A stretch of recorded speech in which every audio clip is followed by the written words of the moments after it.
Thanks. These are my parents. I grew up in a wildly culturally clashing, potentially culturally clashed family. My father was from India. He was a Hindu. He was a scientist. He was a Brahmin. My mother was from Brooklyn, New York. She was an Orthodox Jew. She studied languages. So really, we had the potential to clash. When we moved into suburban Maryland, I was sure our neighbors thought that our families would clash. But they didn't. They mingled. On our living room shelf, we had a Ganesha right next to a menorah. Our favorite dinner was curried bagels. And so I really bring to the stage of PopTech the fact that I've had a lifetime to reflect on this idea of cultural clashing or cultural mingling. And I think what my parents did was they formed a tapestry. They took their cultures and moved them into thin threads that they interwove but retained their own colors to enrich the family that I grew up in. And so I'd like to talk to you about tapestry, about how we can not have cultures clash, but rather intermingle and at the same time not blend or assimilate.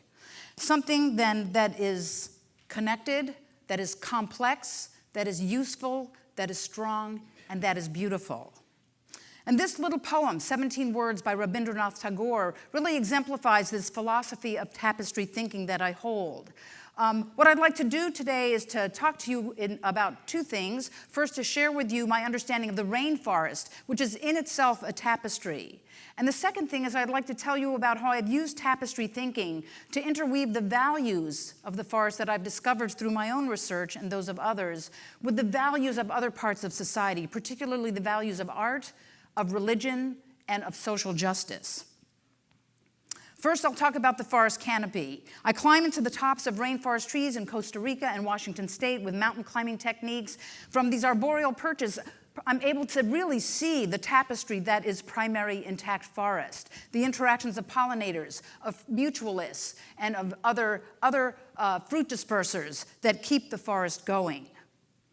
I've learned that in the forest canopy, the plants that live up there are very important, are critical in terms of the interception of rainfall, of nutrients, the provision of fruits and flowers, the provision of mosses to protect the young of the next species, of the next generation.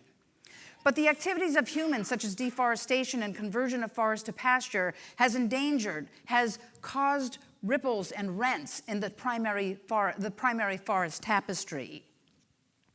In addition, the increasing distance between humans and wildlands has also caused problems of isolation, of stress, of a sense of no more stewardship for those things that are wild. And I, as a scientist, feel that what can I do? What can I do to restore the integrity of the rainforest canopy?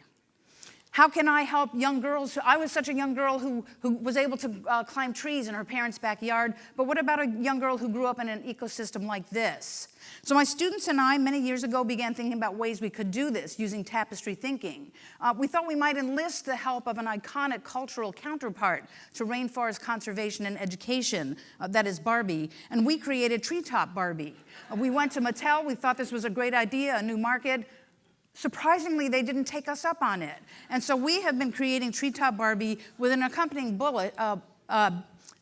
pamphlet about the canopy-dwelling plants of temperate and tropical rainforests that goes out with Treetop Barbie to enrich and enliven and form a tapestry with young girls who value Treetop Barbie. We have tried ground support Ken, but this somehow hasn't been as popular, so he's not on the market. So what I want to do with this is to tell you then in a story about how we might want to weave together those threads of the ecological values of tropical rainforest canopies with other threads, the weft of other values, existing values in society. And we just realized with Treetop Barbie that we were able to do that with the recreational values. But what about some of the other primary values we hold in society? Aesthetic values, spiritual values, and social justice values. And what I'll do is sort of walk you through some of the projects that my students and colleagues and I have done to make this a tapestry for conservation. We'll start with aesthetic values.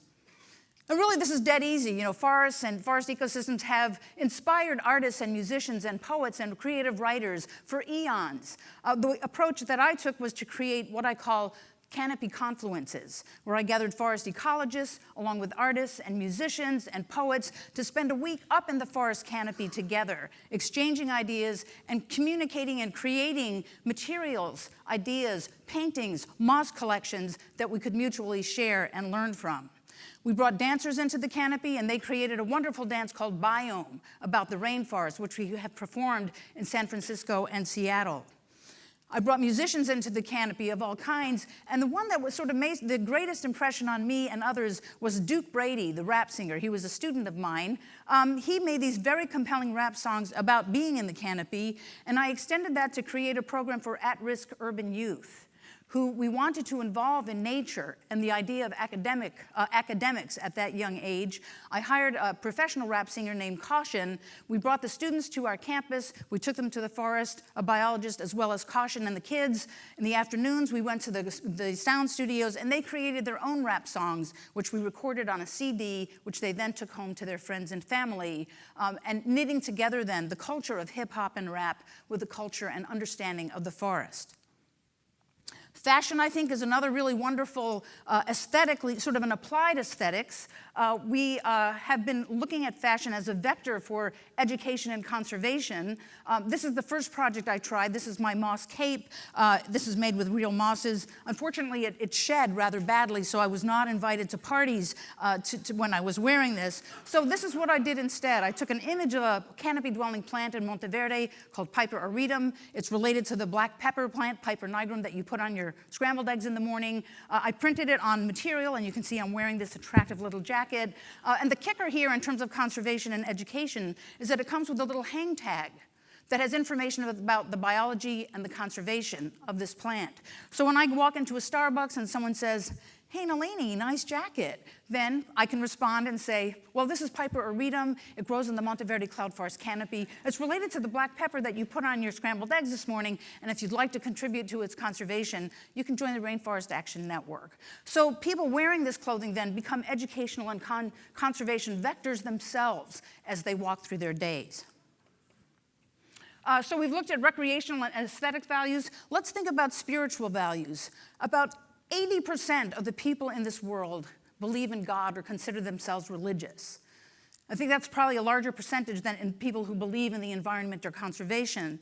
And so my approach to this in terms of tapestry thinking was to not try to push my ideas and my knowledge about science onto people who go to churches or synagogues, but instead to read their holy scriptures and find out how trees and forests are described in the Old Testament, in the Talmud, in the Quran, in the Bhagavad Gita, in Buddhist tales, and to put these together then into a sermon of sorts using the sources of the Bible. So for example, I downloaded the Old Testament from the web. I did a search for all the words tree and forest, and I then, of course, categorized them into these different categories. There were 328 references to trees and forests. You can see that they perform very important roles: symbolic and aesthetic use, analogies to life and God, practical use, location descriptions, tree loss is bad, and tree biology. So I could take this information then to a Catholic church, a Protestant church, a Baptist church, and say that I use your sources for me to find out how important trees and forests are to you.